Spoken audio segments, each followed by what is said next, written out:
Welcome to News West 9's West Texas View with Johnny Lou Avery.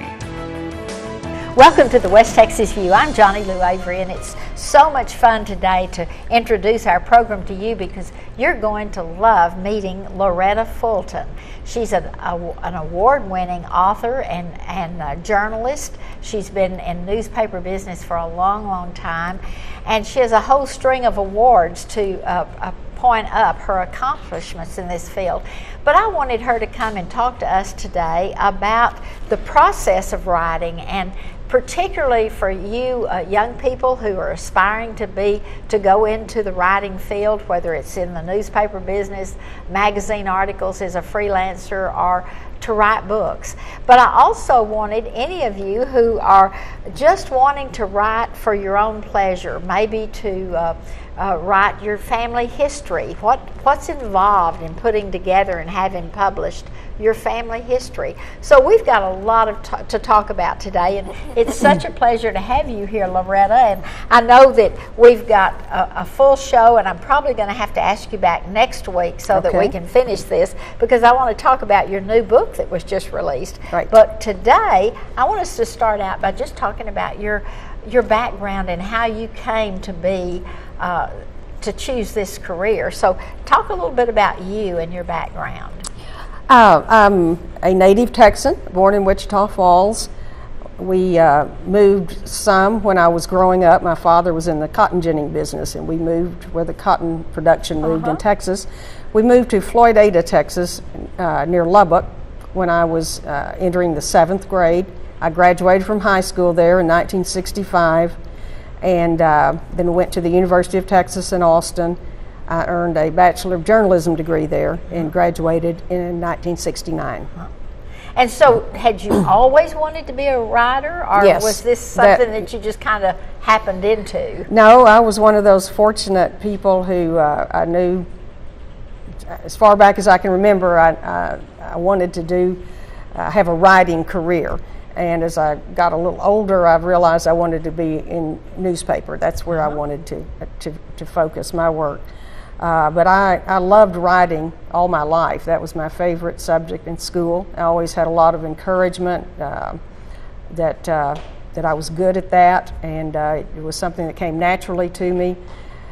I just loved it. I still do, and it was just a natural career for me. Well, you know, one of the things that's so interesting to me is that a lot of people don't know they're writers, but they're always scribbling notes on something, or keeping journals, or doing those kinds of things. And those are important for writers. Absolutely. To keep those little notes and things handy. They are. But let's talk about your first. So did you work for the Daily Texan at the University of Texas? I did. I worked on my high school newspaper, and then at the University of Texas. At that time, I don't know what it's like now, but in those days, all journalism majors worked on the Daily Texan, and that was a great experience. It was because it's a big newspaper. It's a big newspaper. It was real life experience, and I got to do fun interviews with people who were visiting campus, and just all kinds of stories. Plus, we learned to do editing and all the parts of the newspaper, so it was a fabulous experience. And so then where was your first job? My first job was in Abilene. Okay, so you've been there for a long time. I have been. I graduated from the University of Texas in May 1969, and I went to work for the Abilene Reporter News in September of 1969. And that was a Hart Hanks newspaper. Yes, at the time it was Hart Hanks, which owned a number of Texas newspapers, including San Angelo, Wichita Falls, and Corpus Christi. And those three plus Abilene, now are owned by Scripps. And I believe Scripps bought those papers in 1997. And the reason I say that is because the newspaper publishers really have a lot to do as far as setting up the format and the style and so on of the papers. Yes. They all kind of have the same look, in other words. They do. That's right. And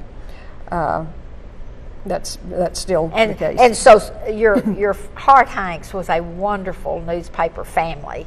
and they put out a good paper. So you were fortunate to go I to was work very for them. fortunate. I agree with that. You had great publishers and editors We in did. your early years, so you really got a great foundation. I agree with that. I'm very grateful for the opportunities that I've had there over the years. And so did you immediately start, in addition to your newspaper work, did you immediately start freelancing and writing other things, or did you stick pretty closely to newspaper for many years? I stuck with the newspaper work. I took an early retirement in 2007, and that's when I started doing freelance work.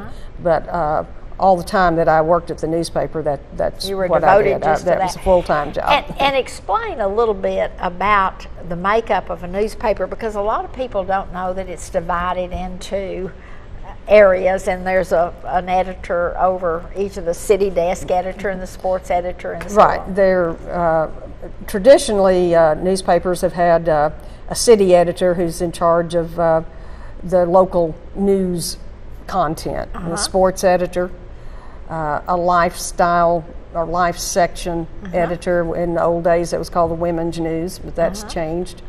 And then as we progress, there are various other types of editors, online editors now.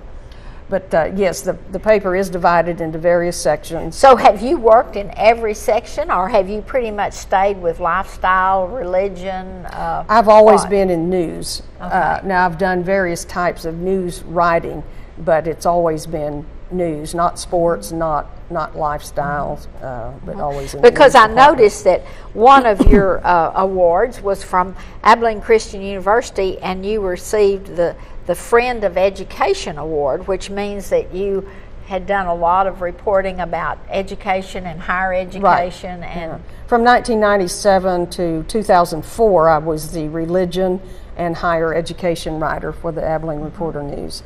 And that gives you some really good insight, not only in the political process that controls a lot of how we operate our colleges and public schools from the funding standpoint, but also what's going on within I love both of those beats, and they fit well together. Particularly in Abilene, we have 3 church-affiliated universities, so those went well together.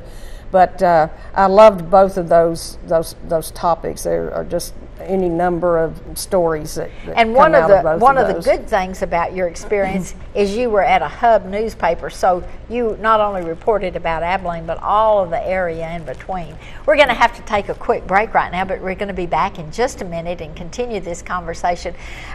There's just so much for us to talk about. We'll see you in just a minute.